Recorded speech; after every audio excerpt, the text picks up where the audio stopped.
काय रे, काय झालं? करायचं आहे ना शूट? आज गॉडकास्ट मध्ये काय होणार आहे माझं मलाच नाही माहिती. कारण अरे कृष्णा, तू इथे काय करतोय? हा फक्त माझा इंटरव्ह्यूचा शो आहे. शोचं नाव गॉडकास्ट आहे. मी पण गॉड आहे. विषय संपला. बरं ते जाऊ दे, कशासाठी आलाय? 2 कारण आहेत. जन्माष्टमीच्या प्रमोशनसाठी आणि दुसरं म्हणजे तू माझ्या रूपाला कॉपी केलंय त्याबद्दल कंप्लेंट करण्यासाठी.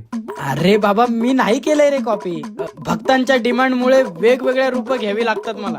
राम, कृष्ण, स्वामी समर्थ, संत तुकाराम, साईबाबा हे महान लोक कमी पडले म्हणून पिक्चर मधले कॅरेक्टर सुद्धा बनवून ठेवले. एकतर म्हणतो मी झुकेगा नाही साला. बाप रे, काही पण बोला, पण तुझ्या फॅन फॉलोइंगला मानायला पाहिजे. नाहीतर सध्या लोक मला फक्त प्रेमात पडल्यावरच आठवतात.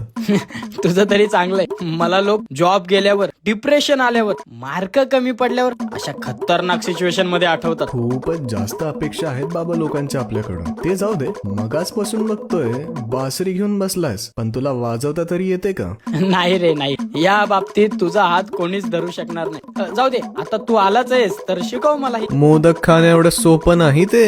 हे खूपच पर्सनल होतंय. आता मी तुला लोणी खाण्याबद्दल काही म्हंटल का? ते पण चोरून चोरून. हो हो माहितीये. मग माझ्या लोणी चोरण्याला पण कृष्णा लीला म्हणून ओळखतात.